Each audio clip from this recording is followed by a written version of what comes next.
Hi everybody, good evening. It is Wednesday again. So we're back with another Wednesday Wellness live talk to learn something, maybe adapt something into our lives. Hopefully you guys can take something away and incorporate it into the things you do. I hope everybody's doing okay. You're having a good day. We're halfway through the week. It's officially summer. A lot of us, school is out, which is great and it's exciting. I had kind of a weird thing happen to me today. This afternoon I ate kind of a really heavy lunch late in the afternoon. And has this ever happened to you where you eat something and you can literally feel it just sitting in your stomach like a rock, right? Like you eat it and it's just sitting there and it feels horrible, and I just felt really lousy.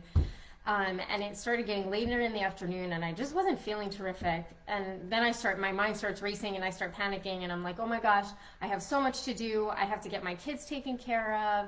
I have to get this one to baseball. I have to get this one out of the pool and get her settled. And I'm just really not feeling well because I ate too much and it's just like sitting there in my stomach. So I lie down on the couch and I'm like, I'm going to just give myself a couple of minutes to rest. And I don't know if you guys that are watching have kids, but when you lie down on the couch thinking you're going to have a couple of minutes to rest and you have a 5-year-old, you end up with 30 bows in your hair. So that wasn't the most restful. And then I was like, you know what? I'm going to go do yoga because sometimes that makes me feel better. So even though I was feeling kind of lousy and my food was just sitting there, I went and I did some gentle yoga, nothing crazy, nothing upside down, no inversions or anything like that. And after I finished, I felt way better. Now, I don't know if that's because yoga fixes everything, which maybe it does. I'm a big fan. So maybe we want to say yoga fixes everything, but I was thinking about it and what was it that made me feel better? Was it that a half hour passed while I was distracted? It took my mind off the fact that I didn't feel well, and now half an hour passed and now I just feel better. So it could have just been the passage of time. It could have been the fact that I was focusing so much on the other parts of my body in my yoga practice that it made me appreciate all of the parts that aren't bothering me. It made me feel better, or maybe it actually did something to make it all better. But anyway, that's not the point, and this is just kind of another mind-body thing. Maybe I'll use this story for another time. But to dive into tonight's topic of how our brain talks to each other, in case you're just joining me now, in case you haven't met me before, good evening. I am Dr. Jordana Rothschild, founder of Alpine Health, a community of people who come together to practice mind-body medicine and lifestyle medicine together. I've been living in this town where I live now. I live in Plainview, New York, and I've been living here for about 13 years. But a couple of years ago, we moved from one house, from the house where we had been living for 10 years. We moved to a different house only about a mile away. And when we moved, even though I only lived a mile away, every single time I came home from work, I got off the highway at the wrong exit and went to my old house. And I think that's something that has happened to everyone. We go on autopilot. We get in these habits that we've been going the same way, the same route home every single day over and over. And then when we change that routine, we're not used to it and we automatically fall into the old habit. Why does that happen? Is it that we're not thinking? No. There would be times that I would get in my car on my way home from work and I would think, okay, you are going to the new house. This is how you get to the new house. Visualize how you get to the new house. And I would still end up at the old house. And that's because my brain was sensing an external trigger, whatever it was, whether I was not noticing, but my vision was sensing the number of the exit that I get off to for the old house. So I had an input, a trigger, and my brain sent a signal to the rest of my body saying, this is the way you need to go, and it sent me home. So that's all communication between cells in my brain between my brain and my body, and then my body executes the instructions given to me by my brain. So how do those signals work? And how can understanding how the signals work give us control over that signaling process? Last time, we talked about the nervous system and how its job is to receive communication from the outside world, process it, and then send messages to the rest of our body telling it what to do. Today, we're going to take a deeper look at how that conversation happens, how the information signals get sent back and forth. Our nervous system has billions of cells called neurons, which are the main communicators that send signals all over. Each neuron has a place to receive information, a way to move the information, and then a place to hand over that information so that it gets where it needs to go. And these neurons, they kind of look like a hand. So there are these sensors on one side of the neuron, then there's the body of the neuron, and then there's the part that transmits the information, and then it sends the information outward. Sometimes it works the other way too. So the place that it's going to, this part at the end that it's sending that signal to, that's called the target. And the target can either be another neuron that's going to continue processing the information, and that's what happens in our brain. Messages get sent from one neuron to another neuron.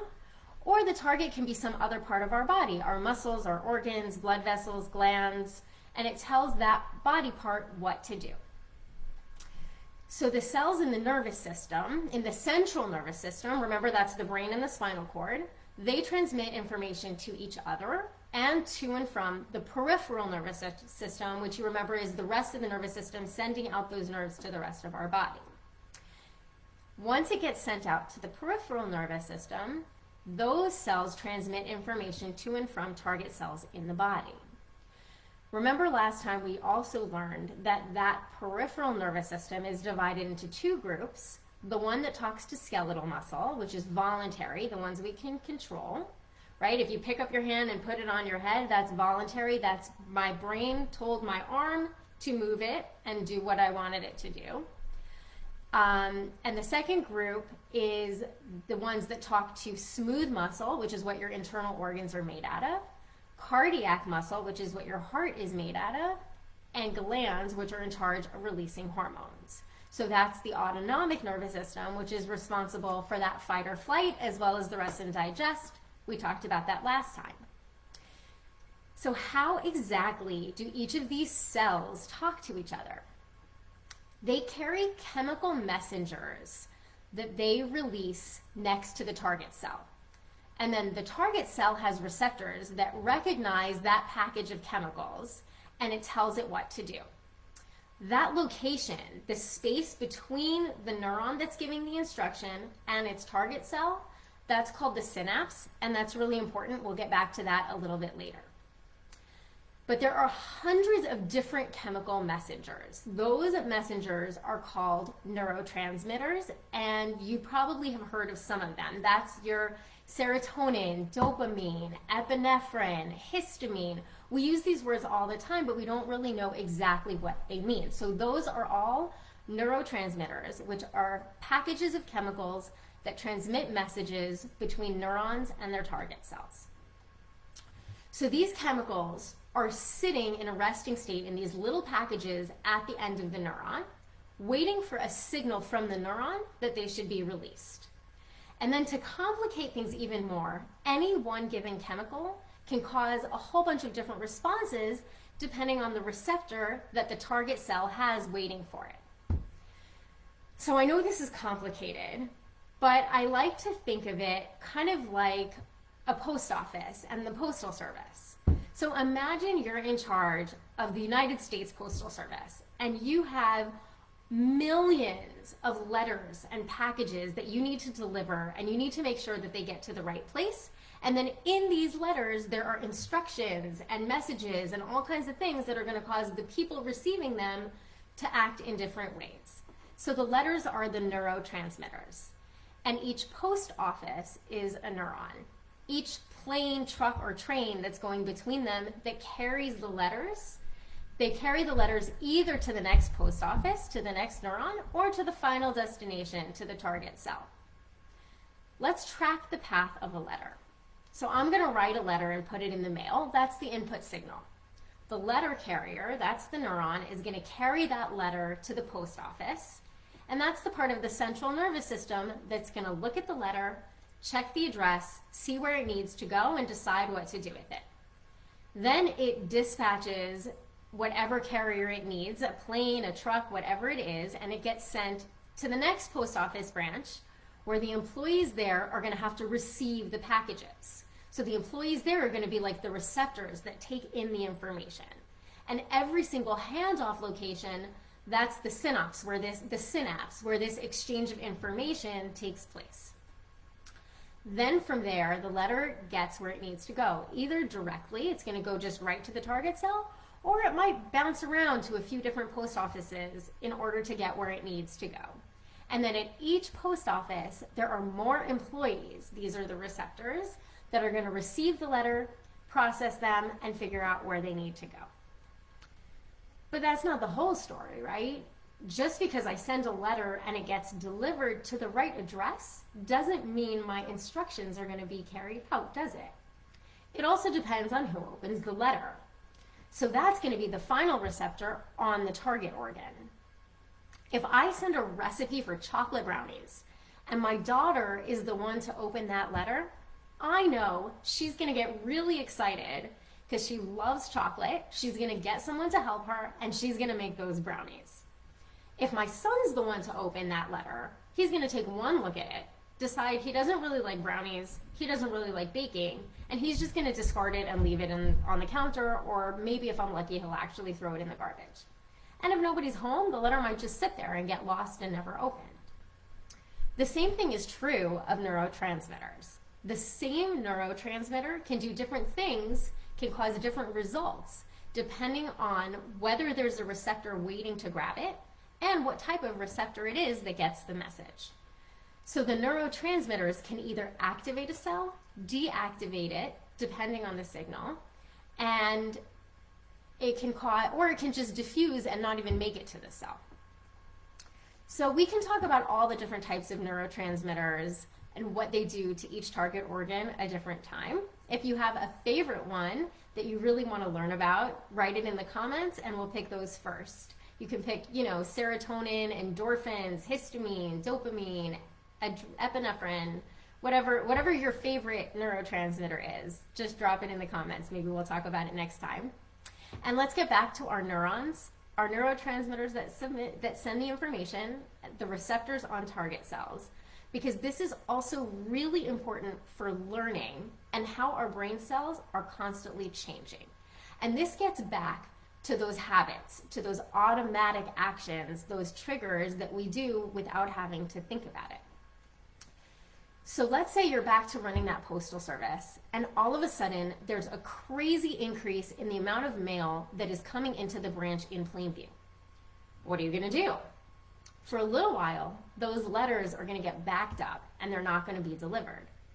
Then there's this loose neurotransmitter just kind of floating around doing nothing because there are no receptors to pick it up. But from there you have three options. Option one is you make your employees work harder.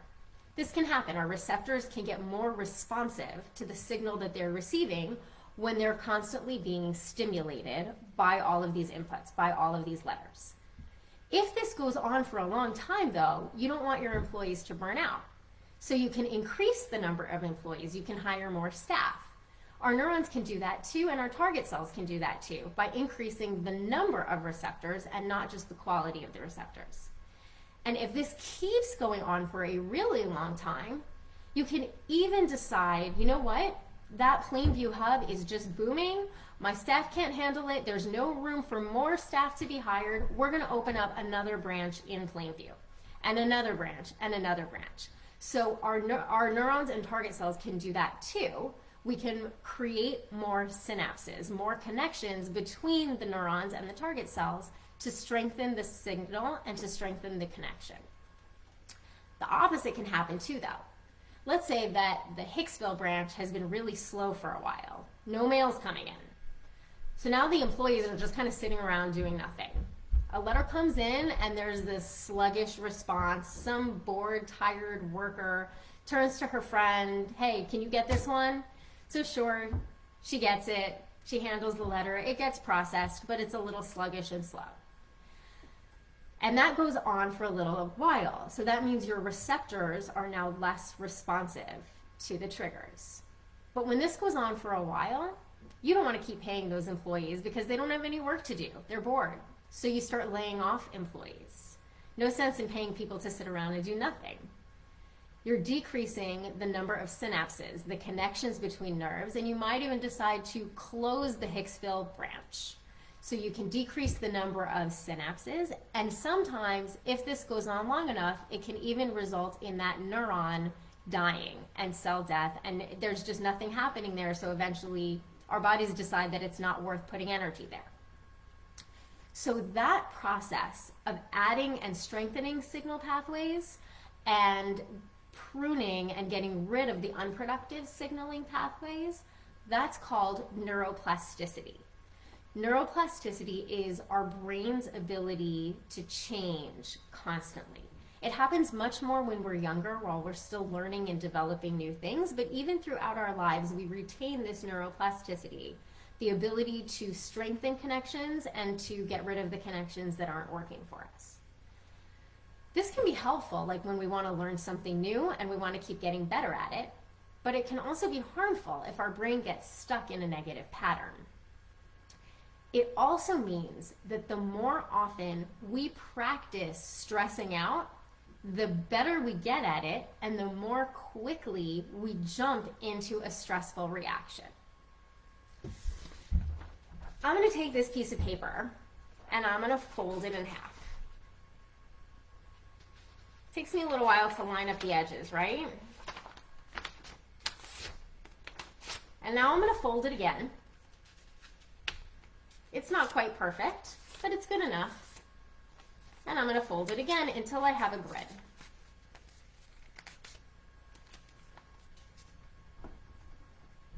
Now I'm going to unfold it.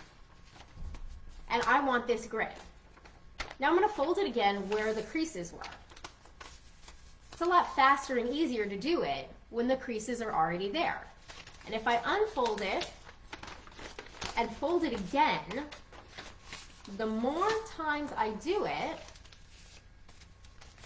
the more solid those creases get, the easier it is, the faster it is for me to keep making that grid out of the folded piece of paper. That's exactly what happens to our neurons when we send a signal over and over and over and over again. We strengthen the connection. We increase the receptiveness of our receptors, the reactivity of our receptors. We increase the number of synapses, and we strengthen those connections, and we speed up those connections so that we can do things over and over and over again until we don't even have to think about it, right? Again, the first time I did this with the paper, I had to look where I was folding. Once I've done it a few times, I don't even have to look anymore because it folds automatically.